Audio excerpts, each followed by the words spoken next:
just to show you that Ameris have developed with his own companies different product produced by this way, and very important cosmetical groups such as Givaudan, but Givaudan don't produce only cosmetics ingredient, but a large number of ingredient for housekeeping modality. And in 2023, they have acquired a major part of Ameris development concerning specifically cosmetic ingredient produced by metabolic engineering. So means that it is exactly the proof I say to you. These big company are now really interested by this development. So we are sure that in the future we will have lots of other molecules that could be produced by this way. Just to complete, because I show you that the beta-farnesen synthase chosen by Ameris come from this particular plants, Artemisia annua. And why do they have chosen this one? It was because in parallel, they were really interested by developing yeast able to produce artemisinin. So I don't want to say lots of details because I hope that the group concerned by artemisinin will give them, but just two information, because it was a very I think it was the first proof of concept and the first molecules that have been complex molecules that have been produced by this way at a scale, industrial scale. So it was quite simple. They have taken also Saccharomyces cerevisiae, and in this case, they have introduced in this gene, in this yeast cell, you see here a very bigger amount of genes, okay, with the idea to produce specifically not artemisinin, but one precursor, artemisinic acid. Because, in fact, there is also an hemisynthesis step that is completely under control, in particular by Sanofi, okay, that will be able to transform artemisinic acid in artemisinin. It is quite higher to have, it's easier to have quite a higher amount of artemisinic acid in this system instead of artemisinin. The last one, because the modification, the chemical modification needs to lots of steps, and in this moment I think they didn't know the enzymes that are encoding this last step, okay, for producing artemisinin.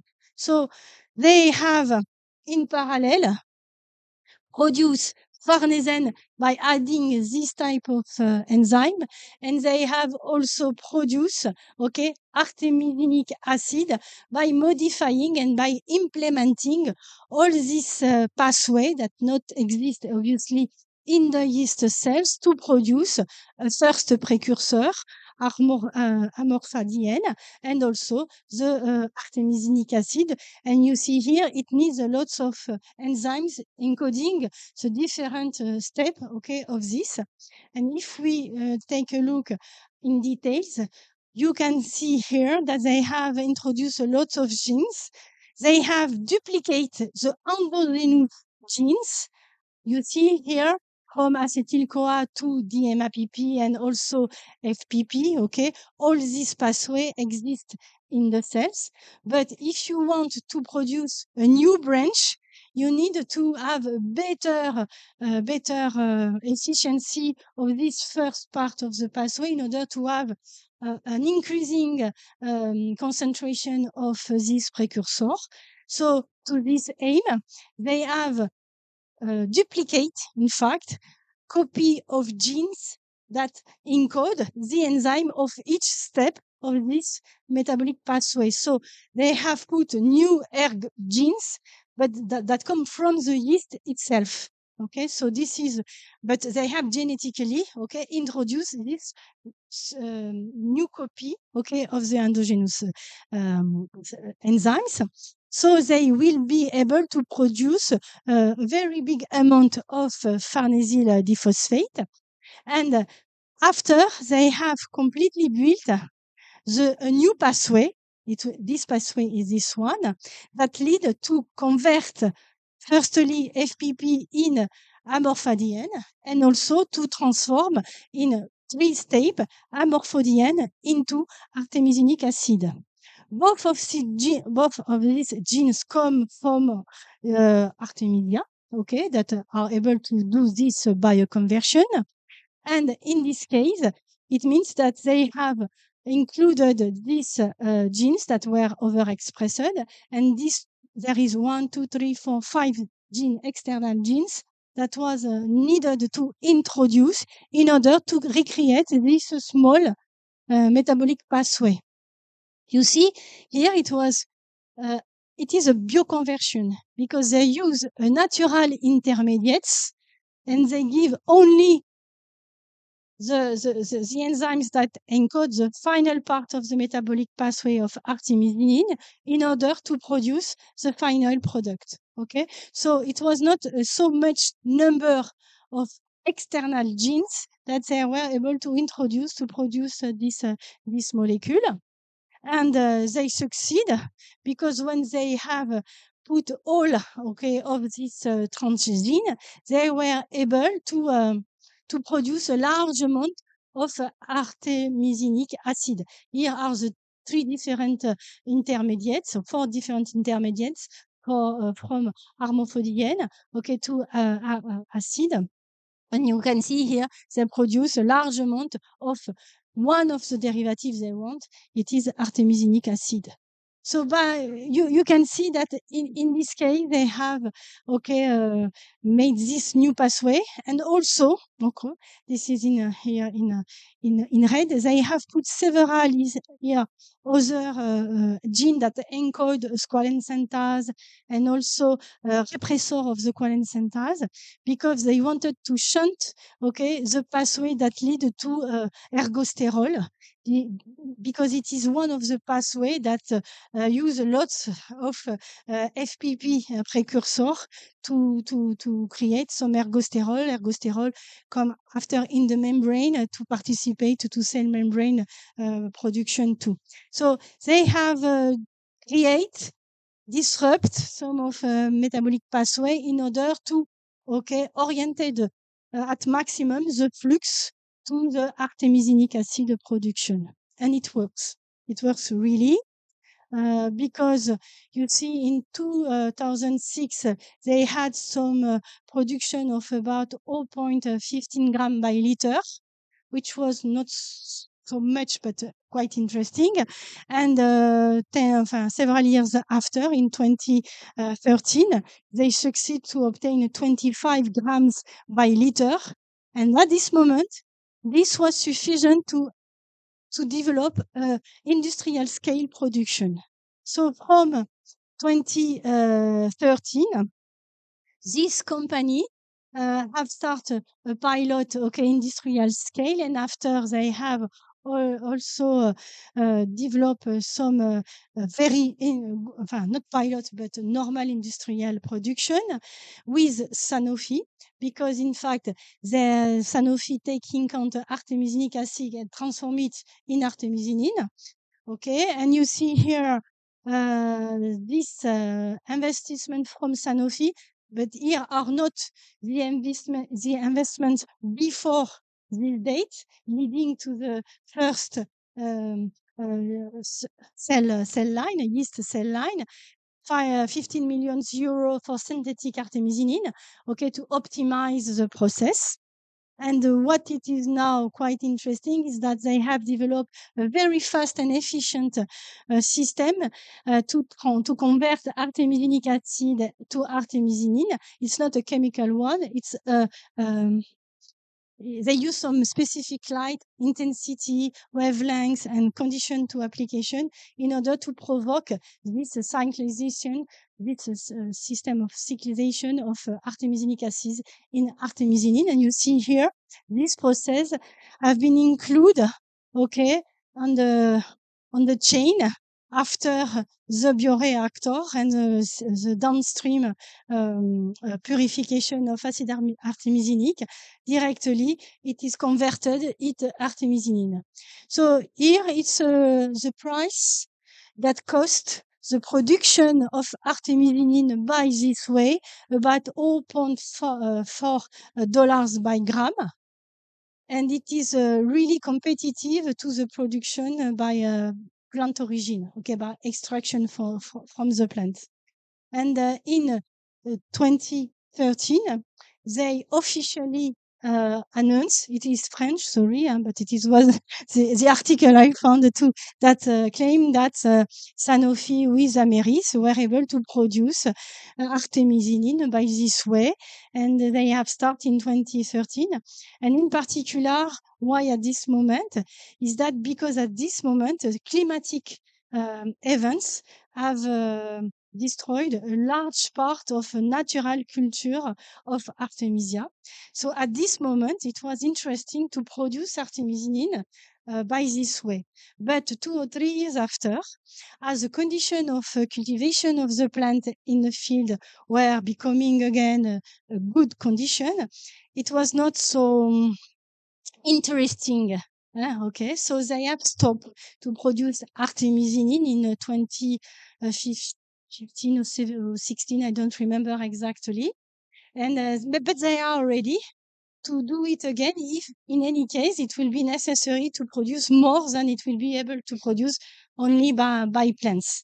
But it was important on an economical point of view, because in fact, you know, that's very well, is that lots of people are depending of the plant culture for their own life. So it was difficult to completely stop production of artemisia, plant artemisia.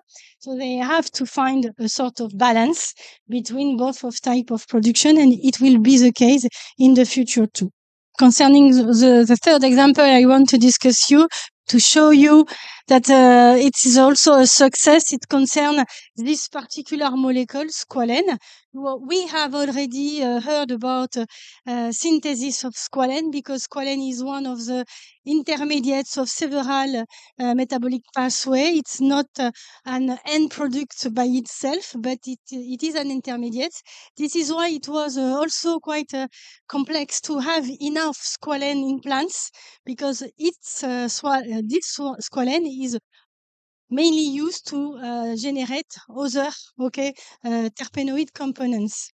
But it is true that this molecule, which is quite a simple one, it's a linear triterpene, as you can see here, is used by industry, in particular as adjuvant for vaccine, because it can help the active principle of the bioactive molecule of the vaccine, to be more permeant through membrane, human membrane, to access to the different targets.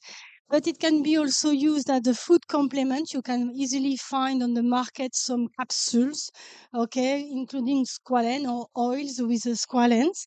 So that can be used for your health. Obviously in cosmetic, because as a sort of adjuvant too, because it help penetrating agent, and penetrating agent that can help other component of your cream, to be more efficient to enter in the skin. Sorry. So you see that it is also a molecule that can have a different use in different area domains. And here you can observe also that it is a very important market of several million euro or $1 million.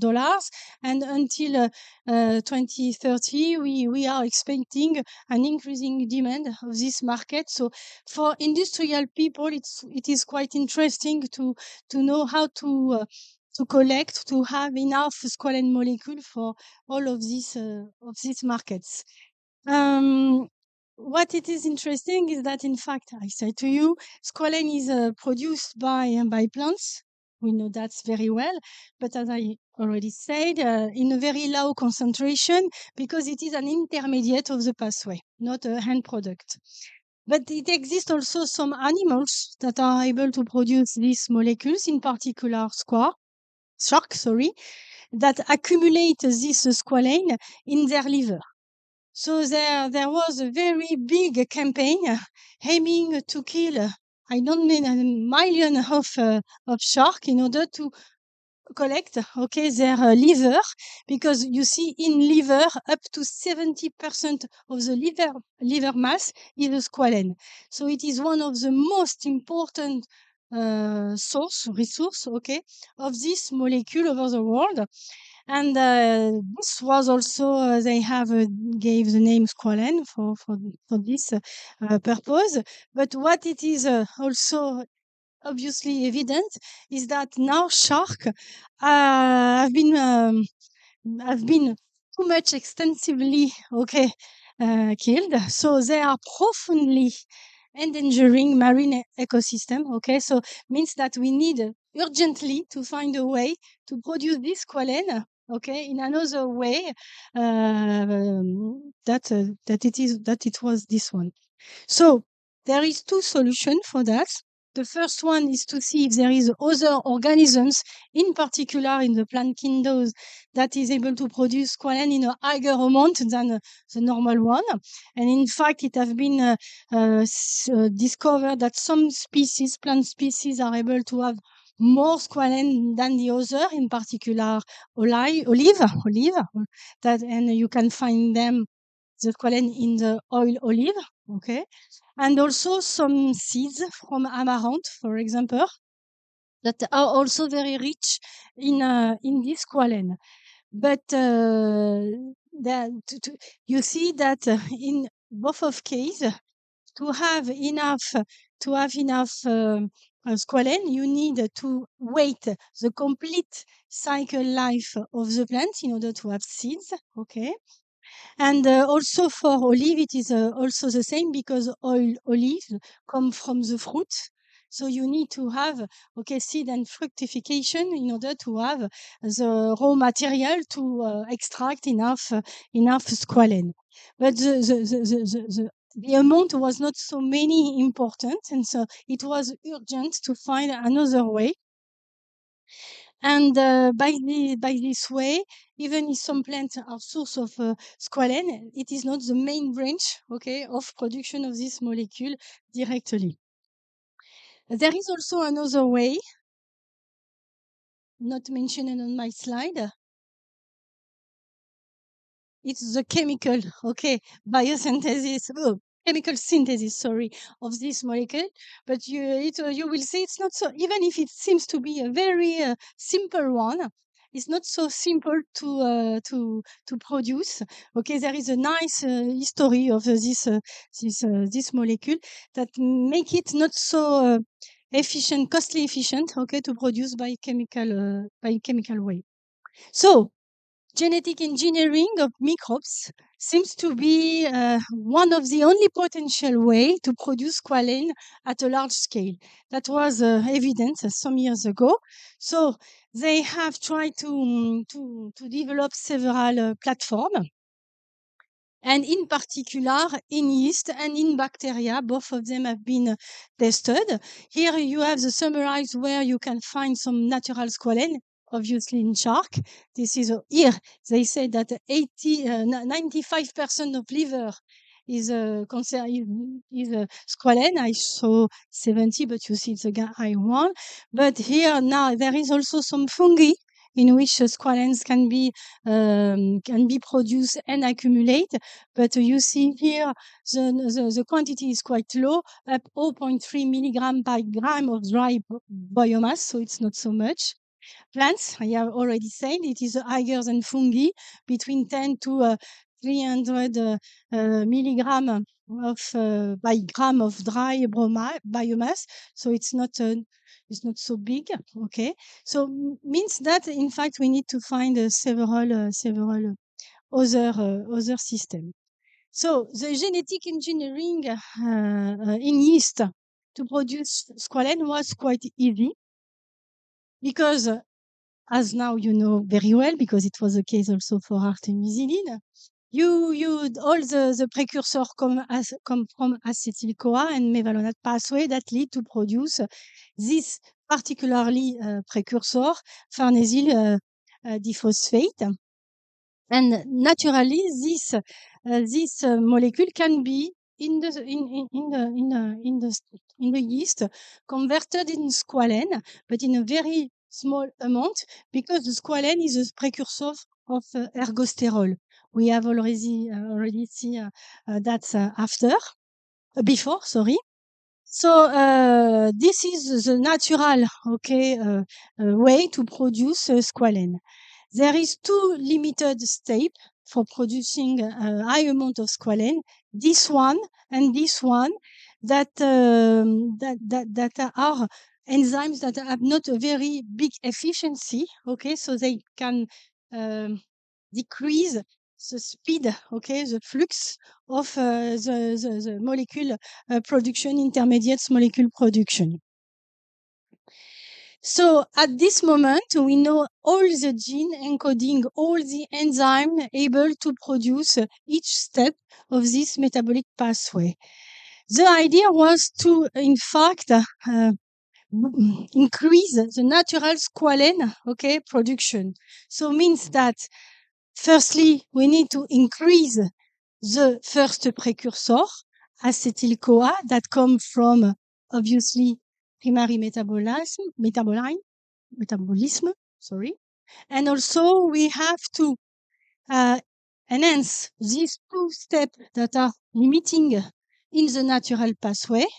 And what was also interesting is to shunt, this ergosterol metabolic pathway in order to accumulate these intermediates squalene.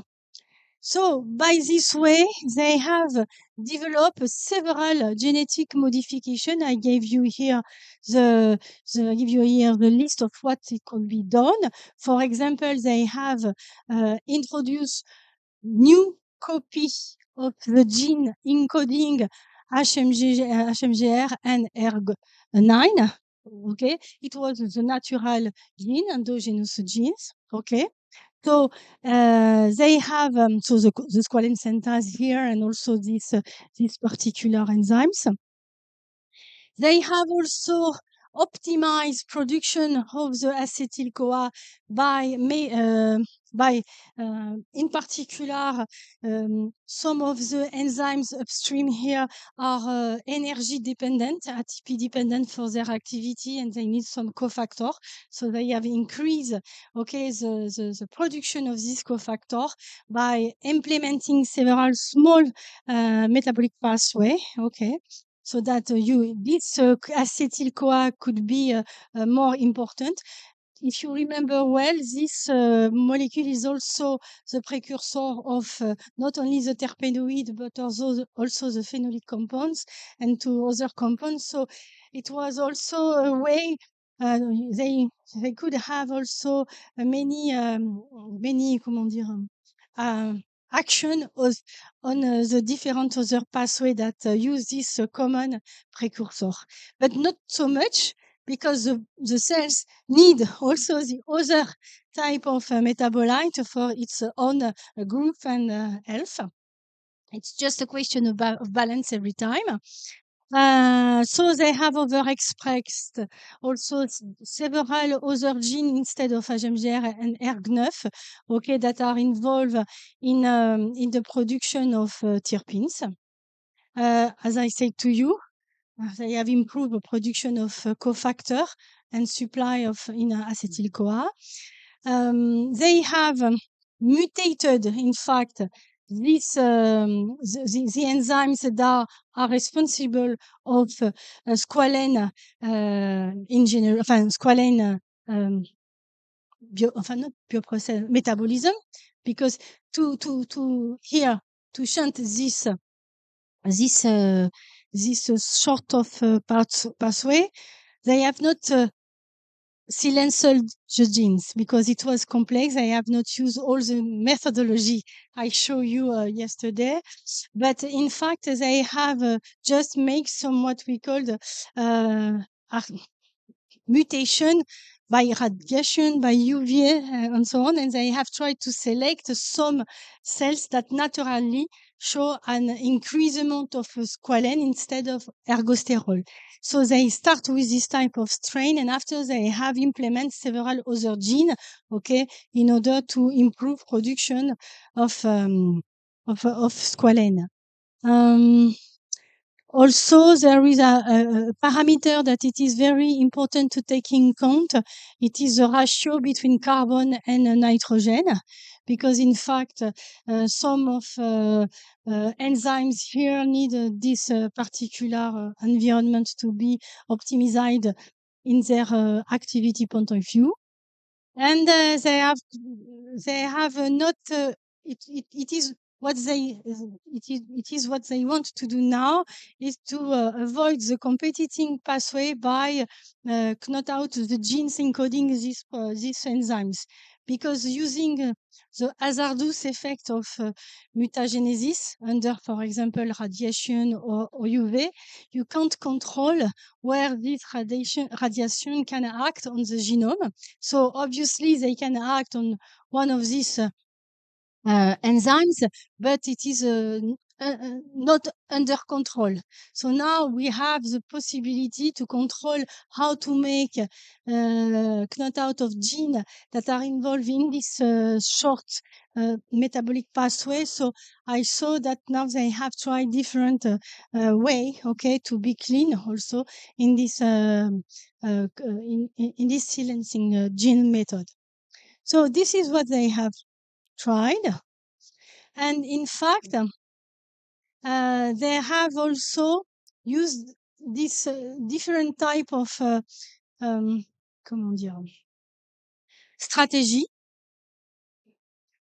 to do exactly the task I have mentioned now. So it's quite here perhaps complex to see.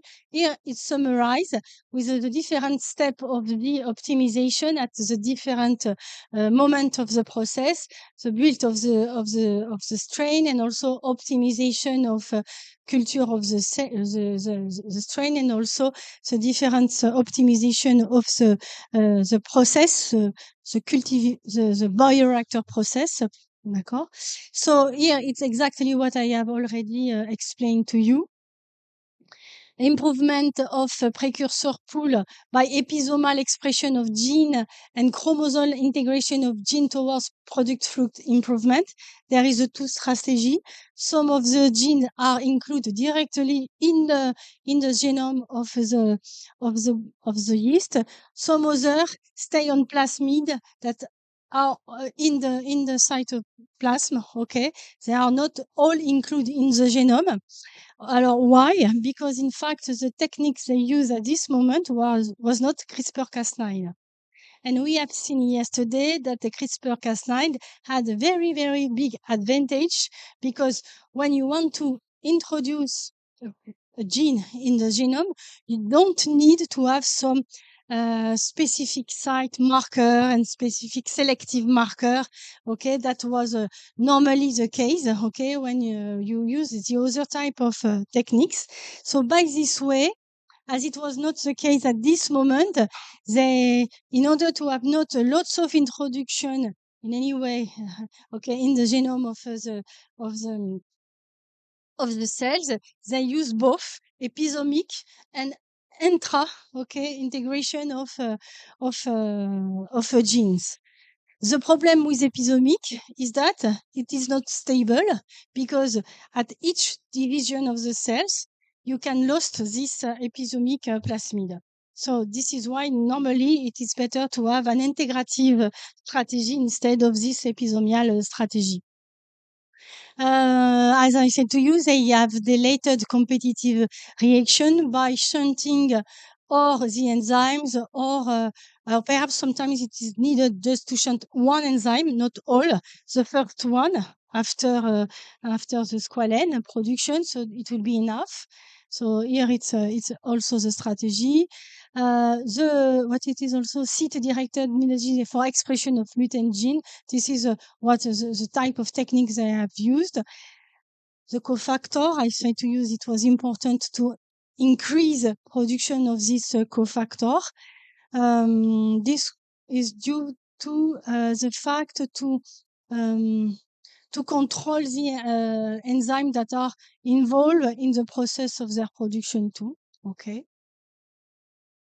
Here, I haven't said that before, but it is important. It's also to compartmentalize the pathway, okay, to have a better expression of the gene in some compartments. So means that in fact, when I show you that, in fact, not all the steps are in the same compartments. Some are in a plast, not in a plast, in a cytosol here. They are in the cytosol, but some can occur also in peroxisome, for example, or in other type of organelles. So when you add some new genes, you need to address the protein that are encoded by the genes to a specific organelle in order to be sure that it will occur exactly when you want and where you want in the cell. So this is also, they can make some compartmentalization. This is also helped by in silico stimulation or in some modelization of the pathway. So both of these two, and after there is the optimization of the process. It will be the same thing as I already explained with this other example. So that was they have done, and they have tried two types of feeding. The first one was glucose, obviously, because glucose leads to producing acetyl-CoA in a high amount by a classical primary metabolic pathways. But what it was interesting also is that they have tried to feed these cells by not by glucose, but by ethanol.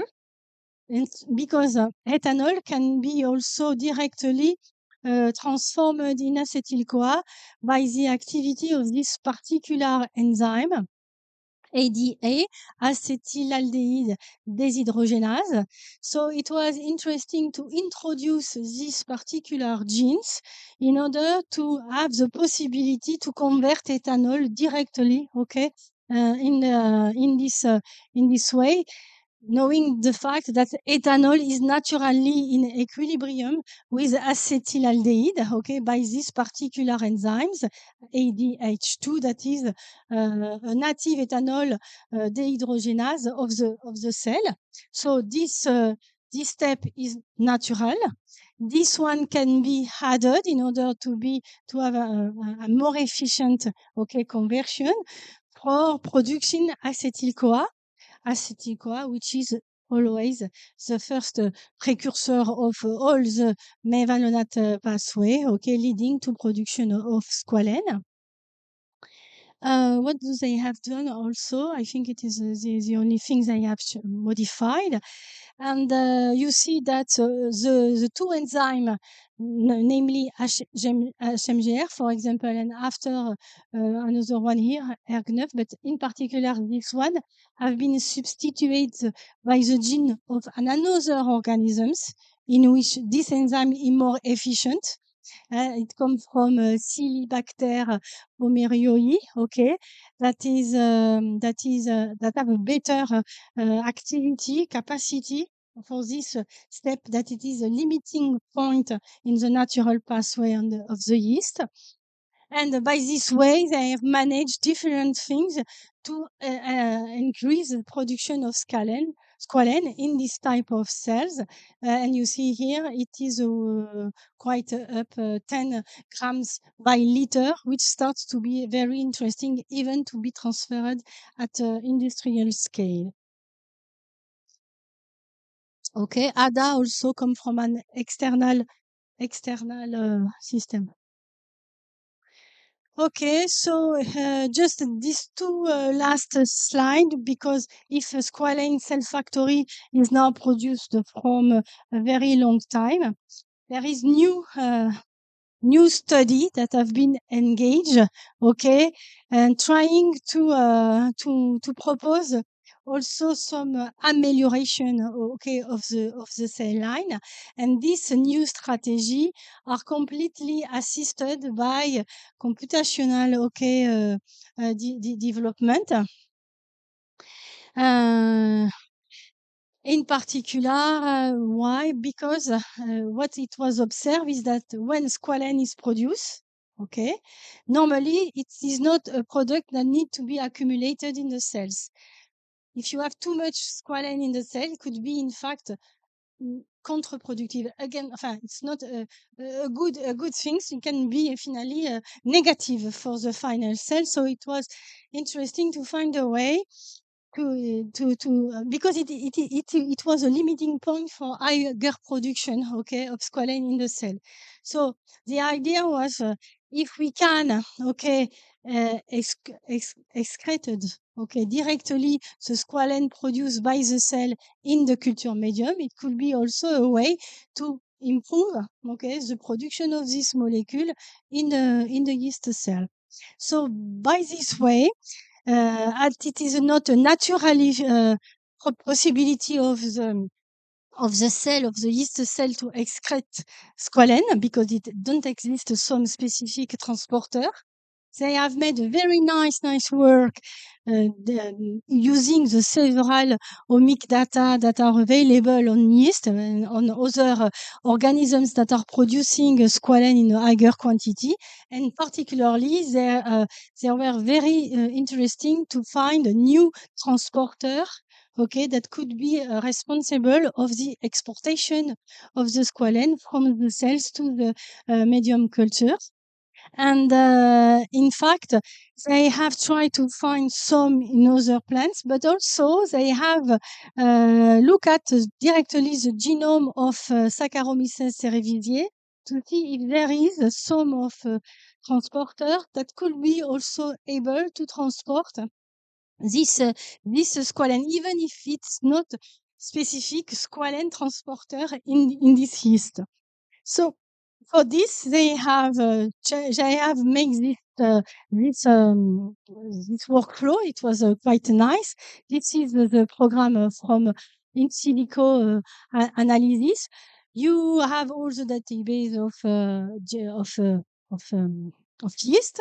You can check the genome, transcriptome, and so on in order to identify the candidate gene encoding for probably transporter of squalene. And after you make some docking projection to see if there will be able, this transporter will be able to dock squalene, because as I said to you, they are not specific for squalene, they are specific for other terpenoids. So the idea is to see if one of them could be interesting for squalene exportation. So you make some in situ, in vitro, enfin in situ, yes, study by docking to see if squalene will be compatible to the transporter. By this way, they have selected just a small gene candidate, and after you have to validate them. Okay, so you make some cells engineered with the possibility to overexpress specifically this transporter, and after you look at if these cells are able to excrete some squalene in the medium. It is exactly what they have done, and you see, in fact, they estimate that only 3 weeks will be spent, okay, from this first analysis of the database to the possible screening of several transporters for their ability to excrete, for example, squalene.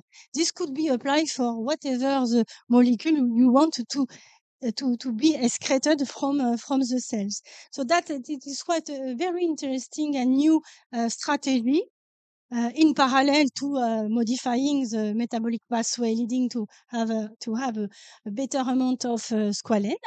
And here it was nice in this paper because they have compared this new methodology with a more traditional methodology that is based and mainly for transcriptomic data generated and transcriptomic analysis with co-expression, for example, analysis. And you see here that could take more than 2-3 days, but more than 5 to 6 weeks to do.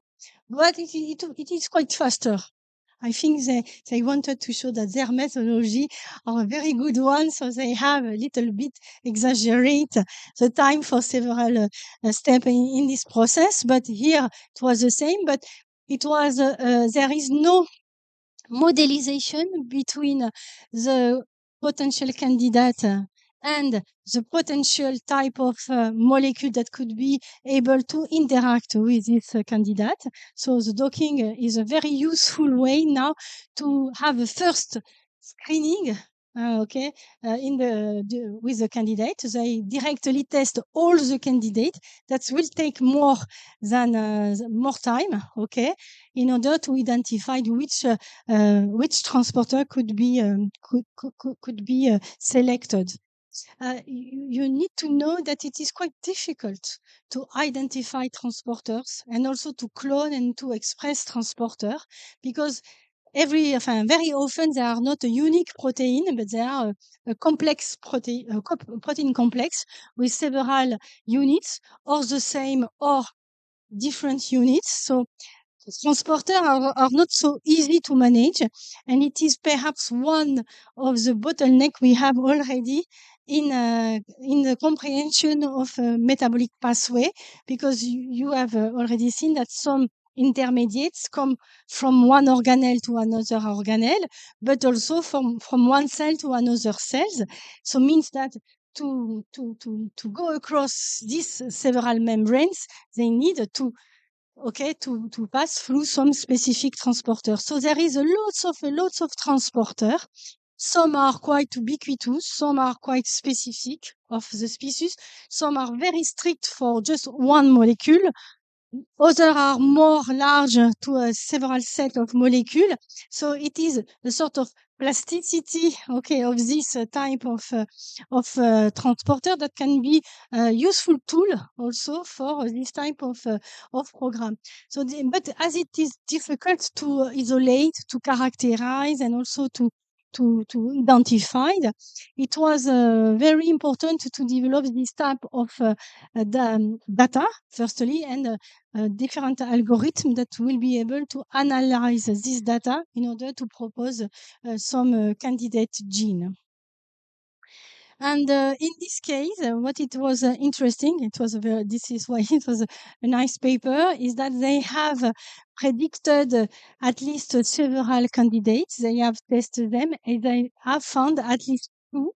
The first one is named PDR5. It is a transporter of the ATP binding cassette family transporter, ABC transporter. I don't know if you have any knowledge in this domain, but it is one of the most bigger transporter family that can have a very high speciality for each transporter. They are very important, but as you can see here, they make the transport by using some energy. So it is a cost also for the nice. Okay. Yeah, yes, I see. They approve my lecture. That's good. Thank you. So you have to do the same after, no? No, it's a joke. So yes, this is interesting to see, because in fact this transporter use ATP. So it's not a passive way, it's an active way to move, some molecule from one compartment to another one. And there is another gene that name is OSH3 that encode an osterol binding homology proteins, d'accord? And this protein is not dedicated for squalene, movement, but you see it can promote squalene efflux. That it is what we are looking for, not influx, but efflux. Because also some transporters are not in the double sense of circulation, but just one sense. And so they have made new cells that are able to produce lots of amount of squalene, but with these two new genes that are expressed. You see here PDR5, that it is a membrane transporter, a very complex one. And you see here, this molecule is not really a membrane transporter, but it's a sort of carrier. more than a transporter, but they can work together, okay? And in this case, all the squalane is taken charge by this molecule, this protein, and the flux is until PDR5, where these squalanes can be excreted outside the cell. So they have found that, in fact, by this way, they can increase to 141 times, okay, the production and also the production of the time to produce in the same amount of squalane. So means that in 1 unit of time, they will be able to make more than 100 times, okay, so the amount of the final squalane accumulated outside the cells. So by this way, I think it is my last one. By this way, this number, okay, this amount of production could increase by at least 10, 20, 50 times. Okay, so it's also a way not only to have activity, genetic activity on the metabolic pathway, but on the system of metabolic circulation. I can say that it could be also a way to enhance the production. So you see the story. It's a very long story because squalane is produced by this way for a long time, but always they applied new technology in order to find a new way to optimize again and again and again the production, and also the amount of the production of this molecule in the cell yeast cell line. Okay, for today I think it's enough. Okay, I can stop, and I will reserve you my last lecture on Vinca alkaloid. Okay, thank you. If you have any question, I can answer, obviously. If not, it's your turn.